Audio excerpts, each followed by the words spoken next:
شہزاد چودھری صاحب، کیا یہ اقدام پروجیکٹ فریڈم سفارتی کامیابی بنے گا؟ ایک اور خطرناک عسکری جوا، کیا امریکہ اور اس کی فورسز یہ جو ایران کی غیر روایتی ایک حکمت عملی نظر آ رہی ہے، ڈرون، بارودی سرنگیں، چھوٹی کشتیاں، مائنز کے ساتھ مؤثر جواب دے پائے گا؟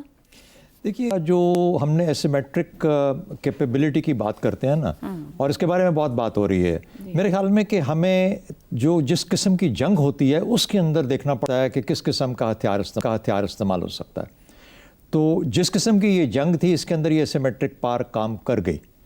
اس ماحول کے اندر، اس جہاں پہ جو جغرافیہ تھا، اس جغرافیہ میں، اس ماحول میں یہ چیز کام کر گئی۔ کسی اور جنگ میں یہ چیز کام نہیں کرے گی۔ اس لیے سب سے پہلے کہ ہم یہ ڈیسائیڈ کریں کہ اب یہی ایک طریقہ واردات رہ گیا دنیا کا، ہمیں یہ دیکھنا پڑے گا کہ نیچر آف وار کیا ہے، وہ جنگ کس جغرافیہ کے اندر لڑی جا رہی ہے اور کس قسم کی جنگ لڑی جا رہی ہے۔ تو جب ہم ان چیزوں کو دیکھیں گے تو پھر ہمیں پتہ لگے گا کہ کون سے ہتھیار کس طریقے سے کتنے ایفیکٹولی استعمال ہو سکتے ہیں۔ لیکن اس کو چھوڑتے ہیں۔ سوال یہ ہے کہ جو ٹرمپ کی بڑی، جو آپ نے سوال اٹھایا کہ جو ٹرمپ کر رہا ہے یہ اصل میں ہے کیا؟ میرے حساب سے جو زیادہ بڑی خبر ہے وہ یہ ہے کہ مذاکراتی عمل ابھی تک جاری ہے۔ بالکل، مذاکراتی عمل میں کسی قسم کا کوئی تعطل نہیں ہے۔ یہاں سے پیغام جاتا ہے، وہاں سے جواب آتا ہے، اور دونوں سائڈز اس کے اوپر غور کر رہی ہیں۔ تو مجھے لگتا ہے کہ اصل جو چیز ہے وہ مذاکراتی عمل ہے، کیونکہ دونوں، میں بارہا کہہ چکا ہوں کہ دونوں تھک چکے ہیں اس جنگ سے۔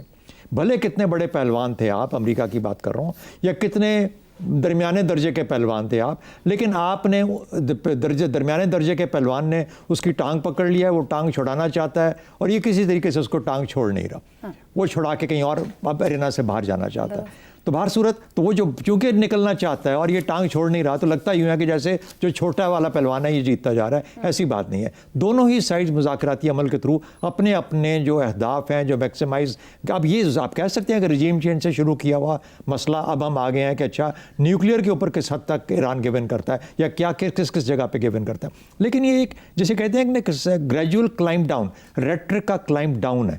تو جب آپ ریٹرک کا کلائم ڈاؤن دیکھتے ہیں تو پھر آپ اس جگہ پہ پہنچے ہوئے ہیں جہاں پہ مذاکراتی عمل کے تھرو آپ دونوں سائڈز کو کچھ نہ کچھ گینز ملیں گے۔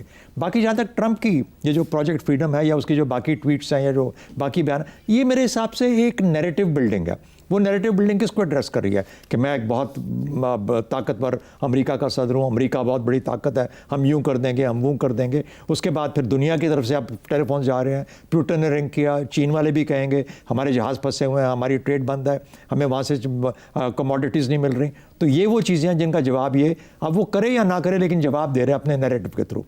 وہ ایک سائڈ پہ اپنی گیم اور ایک علیحدہ کھیل رہا ہے۔ تو میرے حساب سے ہمیں فوکس مذاکراتی عمل پہ رکھنا چاہیے، کیونکہ دونوں اطراف چاہ رہی ہیں کہ کوئی نہ کوئی ایک راستہ نکلے، اور جو ہم نے یہ اپنے اوپر ایک جیسے کہتے ہیں کہ ایک الزام دھر لیا ہے کہ ہم، کوئی کہتا ہے ایران نے بند کیا ہوا ہے، یہ کہتے ہیں کہ ہم نے بند کیا ہوا ہے، اصل میں دونوں اطراف نے بند کیا ہوا ہے، اور اس سے دنیا کی معیشت بند ہو چکی ہوئی ہے۔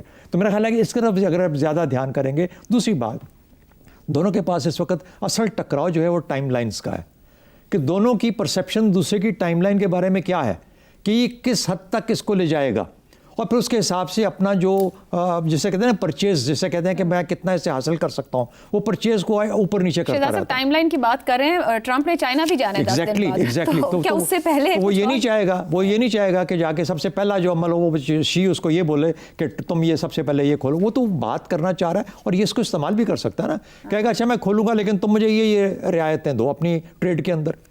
تو یہ دونوں صورتوں میں استعمال ہو سکتا ہے، یعنی ٹرمپ سے آپ کچھ بھی توقع کر سکتے ہیں۔ میرا اپنا خیال یہ ہے کہ دیکھیے آنے والے دنوں میں اب یہ عمل جو ہے ایک کلائم ڈاؤن کی طرف ہے۔ باقی سب ادھر سے وہ جو تسنیم ہے وہ کیا کہتا ہے، ٹرمپ کیا، ادھر کا ایران کا تسنیم، ادھر کا ایران اور ٹرمپ، یہ دونوں ایک ہی ہیں۔ اچھا، ایک اور اس میں زاویے پہ جواب دیجیے گا، یہ جو اس نے منصوبہ رکھا ہے پروجیکٹ فریڈم، آپ کے خیال میں اب تک ہم عالمی طاقتیں ہیں، یا یورپی ممالک ہیں، یا خلیجی ممالک ہیں، وہ ڈسٹنس کرتے رہے ہیں ٹرمپ کے پچھلی تمام پالیسی کے ساتھ اس جنگ کے دوران، کیا اس میں سپورٹ ملے گا، یا اسے بھی وہ خطرناک؟ پہلے میں آپ کو یہ واضح کر دوں، یہ ہو ہی نہیں سکتا۔ اس کی وجہ یہ ہے کہ جو آپ کی ہرمز کی جو اسٹریٹس ہیں نا، وہ آدھی تقریباً سوچا جا رہا ہے کہ مائنڈ ہے، اور صرف ایک راستہ کلیئر ہے جو کہ ایران کے پاس سے ہو کے گزرتا ہے، یعنی جو عمان والی سائڈ ہے وہ اس وقت مائن کی ہوئی ہے غالباً انہوں نے۔ اچھا، اس لیے وہ کہتے ہیں کہ پہلے ہم ان مائنز کو ہٹائیں گے، اور اس کے بعد پھر دونوں اطراف کا راستہ جانے کا بھی اور آنے کا بھی کھولیں گے۔ اس وقت ایک ہی راستہ ہے جو کہ ایران کی طرف سے ہو کے گزرتا ہے، جہاں جانا بھی ہے، جہاں سے آنا بھی ہے۔ ایک بات۔ دوسری بات، ان کے پاس اتنے نیول ایسیٹس جسے کہتے ہیں پرشین گلف کے اندر اتنے ہیں ہی نہیں کہ وہ کسی کو وہاں پہ اسکارٹ کر سکیں۔ یہ صرف ایک جسے کہتے ہیں فیل گڈ فیکٹر ہے